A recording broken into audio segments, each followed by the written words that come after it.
Students, मैंने इससे पहले के अपने वीडियो में आप लोगों को राज्यसभा की शक्तियां, जो कि विधायी शक्तियां, वित्तीय शक्तियां, कार्यपालिका संबंधी शक्तियां व अन्य जो शक्तियां उनके बारे में बताई थी। भारत में राज्यसभा को ऐसे दो अनन्य अधिकार भी प्राप्त है जो कि लोकसभा को प्राप्त नहीं है। अनन्य अधिकार से आशय यह है कि यह अधिकार सिर्फ राज्यसभा को ही प्राप्त हैं और जिनका प्रयोग केवल राज्यसभा ही करती है। क्योंकि भारत में संघात्मक शासन व्यवस्था अपनाई गई है और संघात्मक शासन व्यवस्था होने के कारण राज्यसभा को हम राज्यों का सदन कहते हैं और राज्यों का सदन कहे जाने के कारण राज्यसभा को दो ऐसे विशेषाधिकार भारतीय संविधान के द्वारा प्रदान किए गए हैं जो कि उसकी स्थिति को कुछ हद तक मजबूती प्रदान करते हैं, जिनमें पहला है अनुच्छेद 249 के में प्रदत्त अधिकार, जिसमें कि राज्यसभा अपने उपस्थित एवं मतदान करने वाले सदस्यों के 2/3 बहुमत के माध्यम से राज्य सूची के किसी विषय को संघीय सूची में परिवर्तित कर सकती है। या ये कहना चाहिए कि राज्य सूची में जो विषय जिन विषयों पर राज्यों को कानून बनाने का अधिकार है, अगर ये लगता है कि ये राज्य सूची के विषय राष्ट्रीय महत्व के हो गए हैं तो उन राज्य सूची के विषयों को संघीय सूची में परिवर्तित करने का अधिकार राज्यसभा को है। जब राज्यसभा ऐसे कानून पारित कर देती है या ऐसा प्रस्ताव पारित कर देती है तो उस राज्य सूची के विषय पर कानून बनाने का जो अधिकार है वो संसद को हस्तांतरित हो जाता है। जब ये किसी भी राज्य सूची के विषय पर इस तरह का प्रस्ताव पारित किया जाता है तो प्रारंभ में राज्यसभा इस प्रस्ताव को 1 वर्ष के लिए पारित करती है और अगर राजनीतिक परिस्थितियां या आवश्यकता, देश की आवश्यकताओं में इस चीज़ को देखा जाए कि और इस अधिकार को बढ़ाए जाने की आवश्यकता है तो राज्यसभा इसको 1 वर्ष और बढ़ा सकती है, यानी हर बार इसको 1-1 वर्ष की अवधि के लिए बढ़ा सकती है। दूसरा जो महत्वपूर्ण अधिकार है वो है अनुच्छेद 312 के तहत प्रदत्त अधिकार। इस अधिकार में अखिल भारतीय सेवाएं जुड़ती हैं, जैसे कि आईएएस वगैरह आप लोग जानते हैं ना। इस तरह के सेवाओं को विस्तार करने का जो अधिकार है वो राज्यसभा को अनुच्छेद 312 के तहत प्रदान किया गया है। राज्यसभा जब तक इस तरह का प्रस्ताव पारित नहीं कर देती है तब तक संसद या भारत सरकार किन्हीं नवीन अखिल भारतीय व्यवस्थाओं की स्थापना नहीं कर सकती है।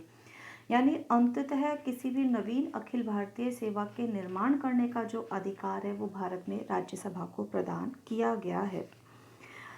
राज्यसभा की शक्तियों का जब हम अध्ययन करते हैं तो ये स्पष्ट निकलकर सामने आता है कि भारत में राज्यसभा को बहुत अधिक अधिकार प्रदान नहीं किए गए या राज्यसभा को शक्तिशाली स्थिति प्रदान नहीं की गई है। विश्व के अन्य देशों के द्वितीय सदन से अगर भारत की राज्यसभा की हम तुलना करें तो भारत की राज्यसभा सीनेट, जो सीनेट कहाँ का द्वितीय सदन है? अमेरिका का। भारत की राज्यसभा सीनेट से कमज़ोर है, लेकिन ब्रिटेन की लॉर्ड सभा कहाँ का है द्वितीय सदन? ब्रिटेन का।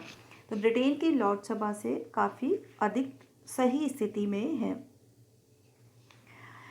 यद्यपि हम इस तरह से तो भारत की राज्यसभा को नहीं वर्णित कर सकते हैं कि ये लॉर्ड सभा के समान है, किंतु इसको बहुत अधिक शक्तियां सीनेट के समान भी प्रदत्त नहीं की गई है।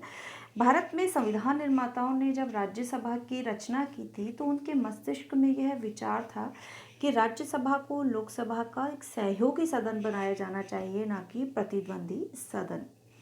राज्यसभा की शक्तियों का अध्ययन करने के पश्चात राज्यसभा का आलोचनात्मक मूल्यांकन किया जाता है। आलोचनात्मक मूल्यांकन से आशय है कि राज्यसभा भारतीय संदर्भों में उपयोगी सदन है या नहीं है। भारतीय संविधान सभा के प्रमुख सदस्य डॉक्टर भीमराव अंबेडकर भी बहुत अधिक द्वितीय सदन के रूप में राज्यसभा की स्थापना के पक्ष में नहीं थे, किंतु संविधान लागू होने के पश्चात भी बहुत बार राज्यसभा की आलोचना की गई है। लेकिन इतनी आलोचनाओं के पश्चात भी राज्यसभा अपनी उपयोगिता और स्थिति बनाए रखे हुए हैं। राज्यसभा की आलोचना के प्रमुख रूप से 2 आधार हैं। सबसे पहला तो इसका रचना संबंधी आधार या रचना संबंधी आलोचना। रचना संबंधी आलोचना से आशय है कि इसके गठन की जो प्रक्रिया है, इसके चुनाव की जो प्रक्रिया है, उसमें ही मौलिक रूप से एक विवाद की स्थिति उत्पन्न होती है। सबसे पहला रचना संबंधी जो आलोचना की जाती है, उनमें सबसे पहला आधार यह है कि जिन देशों में संघात्मक शासन व्यवस्था होती है, उन देशों में द्वितीय सदन का जो गठन किया जाता है वह समानता के आधार पर किया जाता है। क्योंकि इसको हम राज्यों का सदन कहते हैं या इकाइयों का सदन हम कहते हैं, तो समानता के सिद्धांत से आशय क्या है कि इसमें जो भी सदस्यों का निर्वाचन किया जाता है, उसमें प्रत्येक राज्य को समान प्रतिनिधि भेजने का अधिकार होना चाहिए। अमेरिका में भी यही है, ऑस्ट्रेलिया में भी यही है कि राज्यसभा में या वहाँ के उच्च सदन में प्रत्येक प्रतिनिधि समान जो प्रतिनिधि है वो भेजता है। लेकिन भारत में राज्यसभा में जो प्रतिनिधि भेजे जाते हैं वो जनसंख्या के आधार पर भेजे जाते हैं, और उनका चयन जो होता है वो राजनीतिक दलों के आधार पर ही होता है। अब राजनीतिक दल से अगर कोई व्यक्ति जाता है तो स्वाभाविक बात है कि वो निष्पक्ष होकर राज्यसभा में कार्य नहीं करेगा।